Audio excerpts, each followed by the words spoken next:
Баршаңызға сәлем, менің YouTube каналыма қош келдіңіздер. Бүгінгі сабағымда оқушылармен бірге өткізген кадр әдісін айтқым келеді.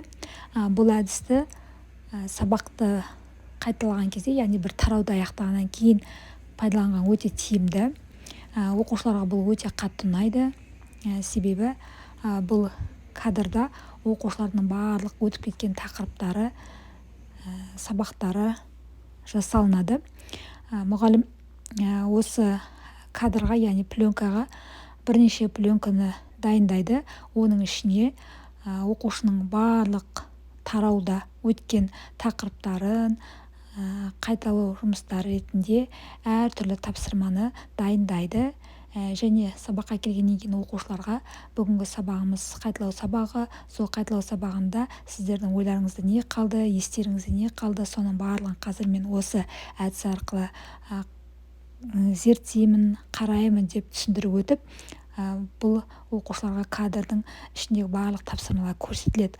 Бұл әдістің ерекшелігі, бұл жерде оқушылар ұжымдасқан түрде жұмыс жасайды және оқушылардың барлығының алдына осы кадр көрсетілген кезде әр оқушы сол өтілген тараудағы есінде қалған тақырыптардың қасына барып өздері орындай береді. Бұл жерде шек жоқ, міндетті түрде мына тапсырманы мына оқушы орындау керек, мына тапсырманы мына оқушы орындау керек деген ешқандай шектеу жоқ. Бұл яғни әрбір пленканың қасына барып оқушы не есімде қалды, яғни сол тақырып бойынша бір кинода болады ғой, кез келген киноның толық мазмұны есінде болмаса да, бір қандай да бір жерлері өте жақсы есіңде қалады. Сол сияқты оқушылардан да осы кадрда жасалынған тапсырмалардың ішіндегі қайсысы өте жақсы есінде қалды деп кез келген пленканың қасына барып оқушы өзіне жақын, өзіне жақсы түсінген тапсырманы мұғалімге көрсетеді. Мұғалім сол жерден оқушының сол тапсырманы өте жақсы меңгергендігін анықтап алуға болады. Мінекей мына жерде мен оқушыларым қайталау жұмыстарын жасап жатыр. Бұл мысалға have got, has got тапсырмасына берілген жұмысым болатын. Міне оқушы ешқандай қиналмастан маған барлығын айтып беріп, тапсырманы өте жеңіл түрде орындап жатыр. Оқушылардың барлығына бұл өте жақсы ұнайды. Ешқандай қалыс қалатын оқушы болмайды. Барлығы қызығып, тапсырманы жылдам орындайды. Енді бұның жасалу тәсіліне келетін болсақ, бұл оп-оңай, үй жағдайында жасауға болады, жеңіл үйдегі бар заттармен жасауға болады. Мысалға мен осы кадрды үй жағдайында жасадым. Яғни бұл А4 көлемінде жасалынған пленкалар. Бұны мен Google'дан пленка деп, кадр деп тердім. Сол кезде осындай бейне шықты. Сол бейнені мен принтерге жіберіп шығарып алдым. Яғни менде 12 оқушы болды тобымда, 12 осындай кадрды жасап шығардым. Және мынау барлық тапсырмалар әр оқушыға әдейі мына оқушы осыны білсе екен, біледі ме екен деген сияқты тапсырманы шығарып алдым да, сол тапсырманы жабыстырып қойдым. Және мен сабақтың үстінде мына оқушы мына тапсырманы орындау керек, мына оқушы мына тапсырманы орындау керек деп айтқан жоқпын.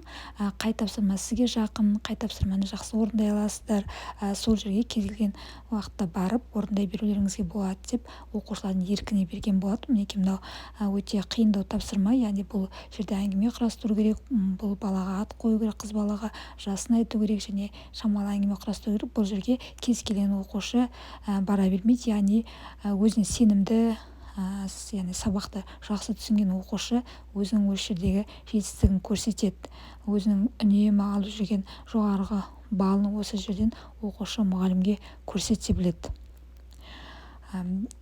Яғни бұның жасалу жолы пленканың екі жағына мен үйдегі бір қалың коробканы алып, оны дөңгелекше етіп кесіп алдым. Дөңгелекше етіп кесіп алғаннан кейін оның екі жанында тұратын дөңгелекшені мен Google'дан іздеп, пленка деп іздеген кезде сол дөңгелекшенің суретін тауып, жаңағы қолдан қиып алған картонның үстіне жабыстырып қойдым. Одан кейін ортасына мына пленканы айналдырған кезде ұстап тұратын түтікшесін байланыстырдым. Яғни екі дөңгелек ортасында ұстаушы түтікшесі болды. Одан кейін мына пленканы, яғни кадрды сол дөңгелекшенің ортасындағы түтікшеге байлап, мына пленканы тартқан кезде жылжитындай етіп жасап қойдым.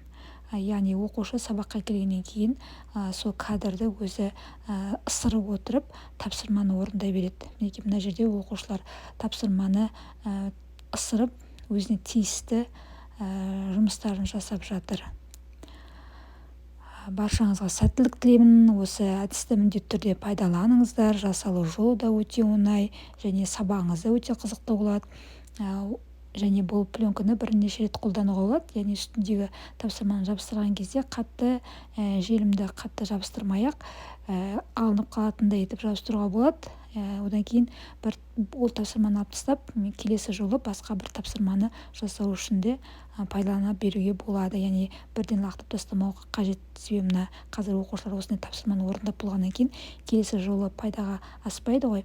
Ал оның бетіндегі қағазын тез алып тастап, желімін жай жаққаннан кейін тез алынады. Келесі басқа тапсырманы да солай жабыстырып оқушыларға тағы да бір рет қолдануға болады. Осылай байқап көріңіздер.